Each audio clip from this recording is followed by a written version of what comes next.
The day I returned home, the rain was pouring. My brother, Mitchell Bishop, didn't come to pick me up. Maggie's not feeling well. You'll have to get home yourself. His voice over the phone was cold and detached, devoid of any warmth. That I quietly packed my things and set out for home. It had only been a year since I was sent away to boarding school, yet somehow I had forgotten how to get back. The day Mitchell drove me to that place, the journey felt so short I didn't have time to explain to him that I didn't push Maggie Andrews down the stairs. So short, I couldn't calm Mitchell's fury before he shoved me into that dark, suffocating prison. But now, after walking in the rain for what felt like forever, soaked to the bone, I still couldn't find my way home. Maybe I no longer had a home. Our parents had passed away when we were young, leaving Mitchell and me to rely on each other. But now Mitchell had chosen Maggie over me. For more than a year, he didn't visit me once. Once when I fell gravely ill, all I wanted was to go home. I desperately missed Mitchell. But when I called him, he didn't even let me finish my sentence before cutting me off. Don't be such a crybaby.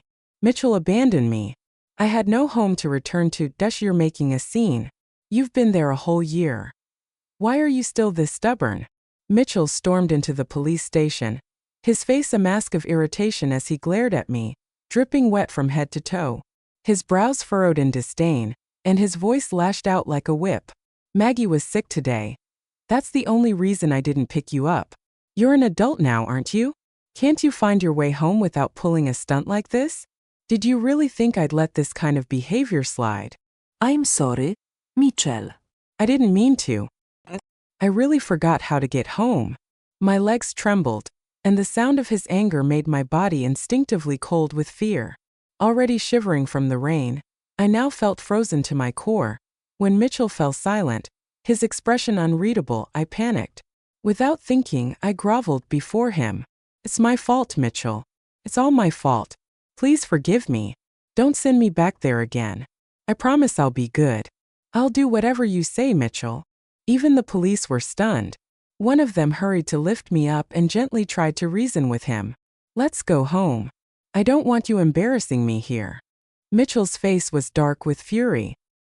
He turned and walked out. I followed him closely, almost afraid to breathe. Before getting into the car, I carefully placed my damp jacket over the seat to protect it. What are you doing? He snapped, his brows knitting into a tight frown. Lowering my gaze, I mumbled softly, my clothes are wet. I didn't want to dirty your car. Mitchell's frown deepened, his irritation clearly visible. I immediately lowered my head even further. After a long pause, he finally sighed, his tone impatient. Just get in. Had I been gone too long? The house where Mitchell and I had spent over a decade of our lives felt completely unfamiliar now. The framed photo of us that used to hang in the living room was gone, replaced by one of him and Maggie. The cream-colored sofa I had begged Mitchell to buy had been swapped out for a garish pink one I disliked. My bedroom? It was no longer mine. It looked completely different. Everything that once belonged to me was gone, replaced by someone else's scent, someone else's presence. Nora, you're back. Maggie emerged from Mitchell's room, her smile delicate and saccharine. You've been away for so long, so I had Maggie move in, Mitchell explained as he walked over to her, placing a protective arm around her shoulders. Her injury, the one you caused when you pushed her down the stairs, left her with permanent damage.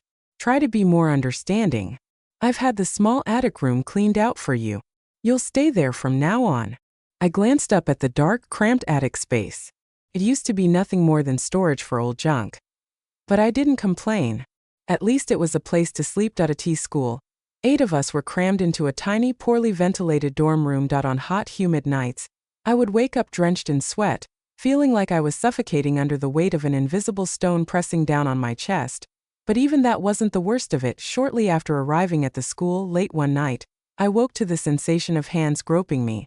When I opened my eyes, I saw a pair of greedy, lustful eyes staring back. I screamed, but he clamped his hand over my mouth, muffling my cries. I struggled with all my strength, desperate to get away. I saw my roommates open their eyes, watching everything unfold, but none of them did anything to stop it.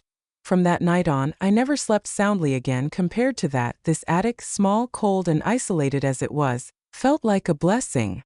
Nora, I'm so sorry I took your room. I hope you're not upset about staying up there. Maggie's voice was sweet, but her smile was full of mockery. I knew she was taunting me that I in the past. I would have confronted her without hesitation. I'd never been one to back down from women like her. From the moment we first met, Maggie and I were at odds. Her coy, deceitful nature repulsed me, yet she clung to me like a shadow at our graduation party. She deliberately fell down a staircase in front of me. When everyone rushed over, her tearful accusations painted me as a cruel bully. I'd never forget the way Mitchell held her protectively that day. His gaze filled with disappointment, anger, and disdain as he looked at me. "You've let me down. I wish I didn't have a sister like you." But I didn't push her. That day I waited at home for hours for Mitchell. He didn't come back. He didn't even answer my calls. Instead, his secretary arrived with strangers who dragged me to the car. Without a word of explanation, Mitchell sent me to that boarding school. "I failed to teach you how to behave. Stay there and reflect. You can pay for Maggie's injury with your time." That was when I realized I could never win against Maggie. Not because she was better than me, but because the scales in Mitchell's heart had already tipped in her favor. So now, even though she had taken my room, how could I dare show any dissatisfaction?